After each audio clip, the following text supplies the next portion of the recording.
Hello बच्चों, कैसे हैं? आज हम देखते हैं वीडियो नंबर 8 जिसमें हम पढ़ेंगे 3 डायमेंशनल क्लोज पैकिंग। पिछले वीडियो में हमने पढ़ा था 1 dimensional and 2 dimensional close packing किस तरीके से होता है, कोऑर्डिनेशन नंबर कैसे निकालते हैं, ये पूरा डिटेल में स्टडी किया था। आज 3 डायमेंशनल क्लोज पैकिंग देखेंगे। बहुत इंपॉर्टेंट टॉपिक है, इसलिए इसे लास्ट तक देखिएगा, आपको जरूर समझ में आएगा। चलिए शुरू करते हैं आज। क्लोज पैकिंग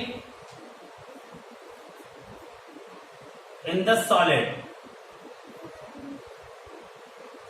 इसमें पढ़ेंगे 3 डायमेंशनल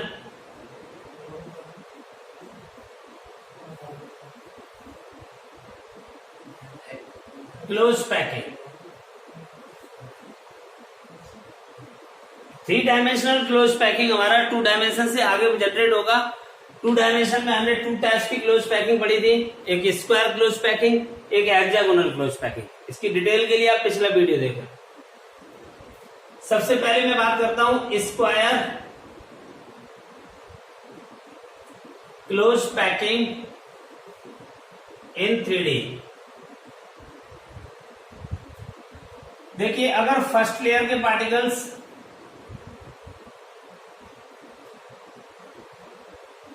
ये सेकेंड लेयर के पार्टिकल्स, ये थर्ड लेयर पार्टिकल्स, तो आप इसे ऐसे समझो, ये आपका 1 डायमेंशन हो गया, ये आपका 2 डायमेंशन हो गया, लेंथ हो गया, ब्रेथ हो गया। जो हाइट होगी वो इसके ऊपर की तरफ होगी। अब ऊपर की तरफ हाइट होगी तो पार्टिकल्स इसके जस्ट ऊपर अरेंज होंगे। अगर मैं इनके सेंटर को इस तरीके से मिलाऊं तो आप ये देखिए, ये सारे एक सेम अलाइनमेंट में अरेंज होंगे। जो टाइप ऑफ क्रिस्टल है वो ए ए ए ए ए ए ए मतलब ए ए ए टाइप क्रिस्टल है। ये तो 2 डायमेंशनल हो गया। अब 3 डायमेंशनल देखेंगे तो क्या करेंगे, पार्टिकल्स को इनके ऊपर अरेंज करेंगे। तो आप ऐसे समझो कि यहां पर एक स्फीयर को 4 स्फीयर टच कर रहे हैं। अगर हम 2 डायमेंशनल क्लोज पैकिंग में कोऑर्डिनेशन नंबर देखें तो 4 कोऑर्डिनेशन नंबर होगा, 4 स्फीयर इसको टच कर रहे हैं। अब हम इसका अरेंजमेंट देखेंगे 3 डायमेंशन में। तो 3 डायमेंशन में पार्टिकल इसके ऊपर अरेंज किए जाएंगे इस तरीके से। जब इसके ऊपर लेयर बनती चली जाएगी तो इसके ऊपर एक लेयर आएगी, उसके ऊपर और आएगी और आएगी। तो अगर आप इस स्फीयर को देखो 1 2 3 4, 4 तो बराबर में थे। जब सेकंड लेयर इसके ऊपर अरेंज होगी तो इसके ऊपर एक और स्फीयर आ जाएगा, वो भी इसे टच कर रहा होगा। इसके नीचे की तरफ एक लेयर होगी, वहां पर भी एक स्फीयर इसके पास होगा। तो आप ऐसे समझो कि बीच में ये स्फीयर है। 4 तो इसके बराबर में हो गए, एक यहाँ पे देखो, एक सामने, एक इधर, एक इधर, एक इधर, 4 हो गए। एक इसके ऊपर आएगा क्योंकि ऊपर से जब लेयर बनेगी तो एक इसके ऊपर आ जाएगा, एक इसके नीचे होगा। तो कोऑर्डिनेशन नंबर देखा जाए इसमें, तो कोऑर्डिनेशन नंबर इसका 6 हो जाएगा। आप इस डायग्राम को देखो, ये 3D डायग्राम है। इस 3D डायग्राम में आपको दिखाई दे रहा है कोऑर्डिनेशन नंबर 6 हो गया। ऐसे अरेंजमेंट को ए ए ए टाइप अरेंजमेंट, इसकी वजह से सिंपल क्यूबिक क्रिस्टल का फॉर्मेशन होता है। कैसे होता है जरा इसको भी देख लीजिए। ये 4 स्फीयर मैंने नीचे वाली लेयर में अरेंज कर दिए, इनको मैंने नाम दे दिए ए बी सी डी। तो ये 4 स्फीयर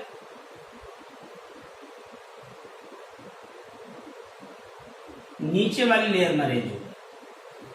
अब इसके ऊपर जो अरेंज हो गए 1 2 3 4, इसको मैंने नाम दे दिए ए बी सी और डी। इसके ऊपर जो अरेंज हो रहे हैं उसको मैं इस तरीके से दिखाऊं यहां पे, ये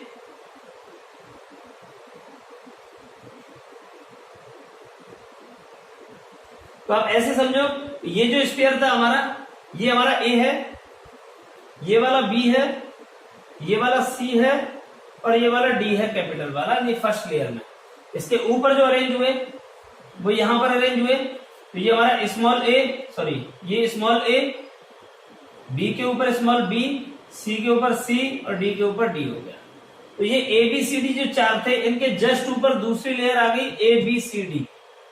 यहां पर जो क्रिस्टल बना हुआ है इसमें पार्टिकल्स ओनली कॉर्नर पर अरेंज है, इसलिए हमारा ये सिंपल क्यूबिक क्रिस्टल होगा, जिसे हम लोग SCC क्रिस्टल कहते हैं।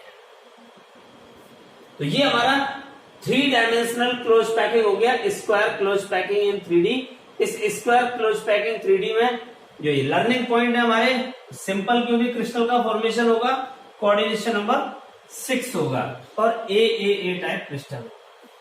क्लियर है? चलिए आगे देखते हैं।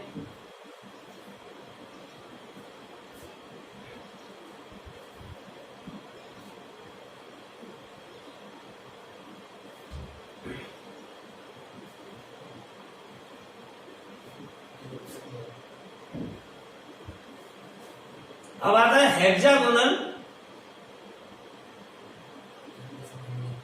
Close packing. Hexagonal close packing में क्या होगा, पार्टिकल्स को अरेंज करिए,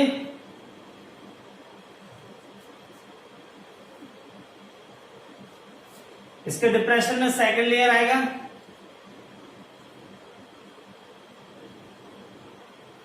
इनके डिप्रेशन में फर्स्ट लेयर, थर्ड लेयर आएगा।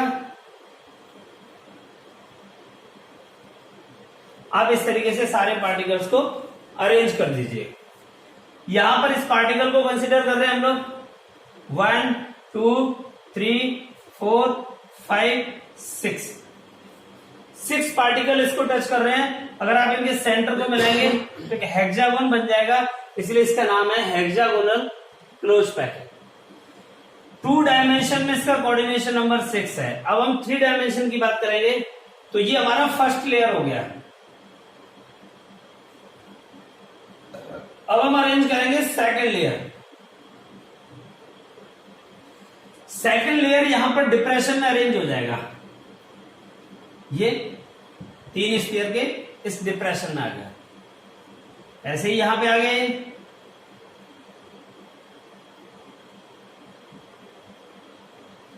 अब इस लेयर के डिप्रेशन ये बन रहे हैं, यहां पर हम एक और अरेंज करें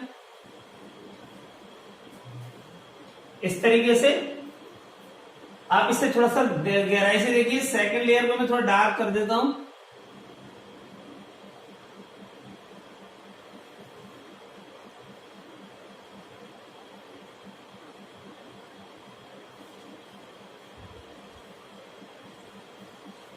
इस तरीके से सेकंड लेयर का फॉर्मेशन होगा।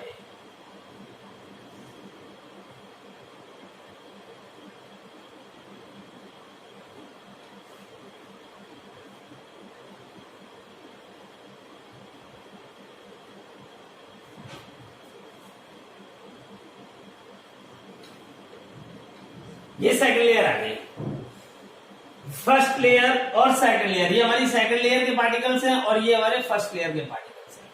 फर्स्ट लेयर और सेकंड लेयर में वॉइड्स का फॉर्मेशन होता है, ये बहुत इंपॉर्टेंट पॉइंट होगा हमारे लिए। वॉइड्स, वॉइड क्या होता है, interstitial space, interstitial space between the particles. अब वॉइड आपका जिस शेप में होगा वही उसका नाम दिया जाएगा। अगर वॉइड आपका टेट्राहेड्रल शेप में है, टेट्राहेड्रल का मतलब है जिसमें 4 सरफेस हो, टेट्रा मीन्स 4, हेड्रल मीन्स सरफेस, जिसके 4 सरफेस हो। एक ट्रायंगुलर प्लेन होगा, ट्रायंगुलर प्लेन, और इसमें 3 साइड इस तरीके से पिरामिड की तरह खड़े होंगे, तो ट्रायंगुलर पिरामिडल शेप होती है। इसका बेस मिलाकर के टोटल 4 सरफेस बन जाते हैं, उसे हम कहते हैं टेट्राहेड्रल वॉइड। और ये वॉइड बनता है 4 स्क्वायर्स के बीच में। तो अब ये समझो कि 1 2 3 ये ऊपर से इस वॉइड को ढक्कन लगा रहा है, ये हमारा टेट्राहेड्रल वॉइड हो गया। ये हमारा जितने भी है यहाँ पे 3 के बीच में ढक्कन लगाने वाले, और जब कभी भी ऐसी कंडीशन आएगी वो सारे के सारे टेट्रा हो गए। अब यहाँ पे देखो, एक स्क्वायर 1 2 3, तो यहां पर भी ये जो वॉइड बन रहा है इसे 4th वाला कवर कर रहा है, ये टेट्राहेड्रल है। तो जहां भी ऐसी कंडीशन क्रिएट होगी वो आपके टेट्राहेड्रल वॉइड होंगे। मैंने जहां जहां टी लिख दिया वो सारे टेट्राहेड्रल वॉइड। अब यहां पर आप एक बात और देखिए, ये कॉमन वॉइड है, एक फर्स्ट लेयर के पार्टिकल्स ये हो गए 1 2 3, और सेकंड लेयर के आगे ये डार्क वाले 1 2 3। अब इस वर्ड को देखो, ये कॉमन वर्ड है, फर्स्ट लेयर और सेकंड लेयर के बीच में कॉमन वर्ड बना हुआ है, इस वर्ड को कहते हैं ऑक्टाहेड्रल वर्ड। मैं यहाँ पे जो भी कॉमन दिख रहे हैं मैं उसमें ओ बना देता हूं, ओ को आप समझिएगा ऑक्टाहेड्रल वर्ड, और टी यहां पे भी है, वहां टेट्राहेड्रल वर्ड। तो यहां पर सेकंड लेयर में दो तरह के वर्ड बनते हैं, एक टेट्राहेड्रल वर्ड और दूसरा बनता है ऑक्टाहेड्रल वर्ड। अब बात आती है थर्ड लेयर की।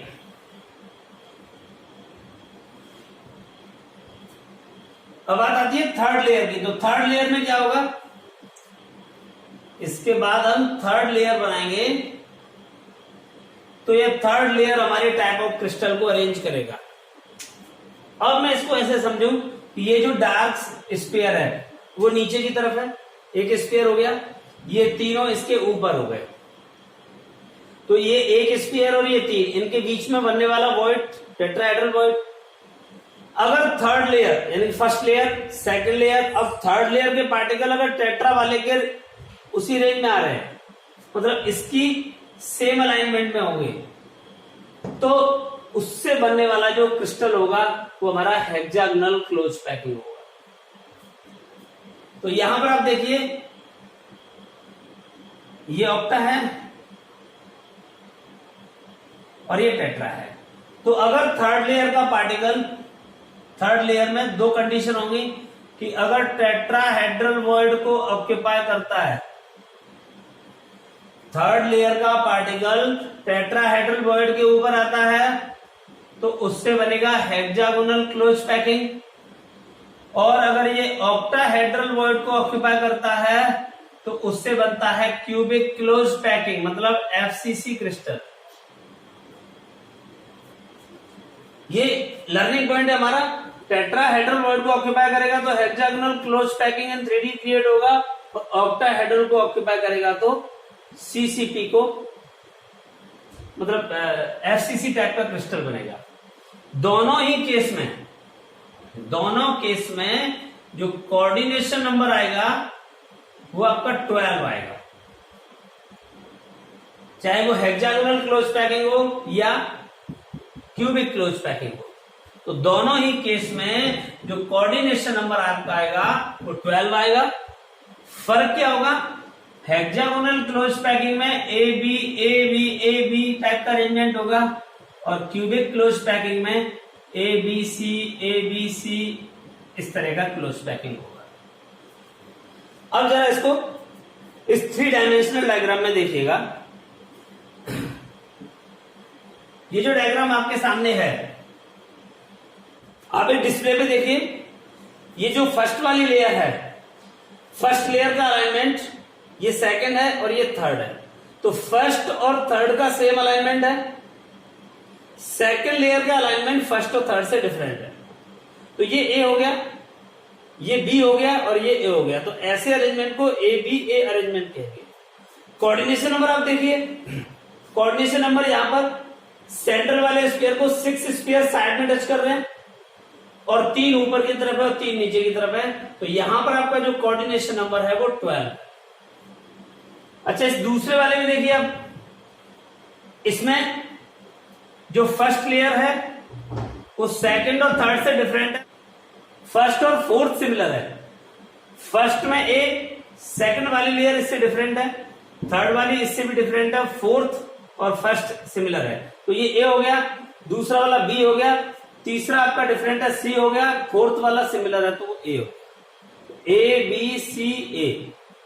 कोऑर्डिनेशन नंबर आप देखिए, इस वाले स्फीयर को चेक करें तो यहां पर एक स्फीयर है, एक के बगल में 6 स्फीयर है, तो 6 स्फीयर है तो 6 कोऑर्डिनेशन नंबर साइड में, 3 ऊपर से हो गए और 3 नीचे से हो गए, टोटल 12 कोऑर्डिनेशन नंबर होगा। तो ये जो 3 डायमेंशनल क्लोज पैकिंग होती है बहुत इंपॉर्टेंट है, और इससे हमें पता चलेगा कि किससे क्या बनता है। तो क्या क्या चीज हमने सीखी इसमें, square close packing, square close packing में 6 कोऑर्डिनेशन नंबर है 3D का,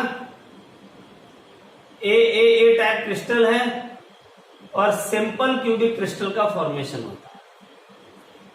हेक्सागोनल क्लोज पैकिंग,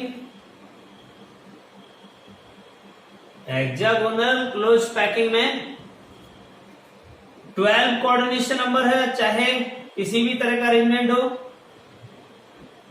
अगर ये हेक्सागोनल क्लोज पैकिंग टाइप का क्रिस्टल आता है तो आपका ए बी टाइप का क्रिस्टल होगा, और अगर ये सीसीपी आता है तो ए बी सी टाइप का क्रिस्टल होगा। ये आपका पूरा कंप्लीट 3 डायमेंशनल क्लोज पैकिंग होता है। अगर कोई डाउट हो आप कमेंट बॉक्स में लिख करके जरूर बताएं मुझे, कुछ अच्छी बात हो तो जरूर बताएं, कुछ कमी हो तो वो भी जरूर कमेंट। Thank you.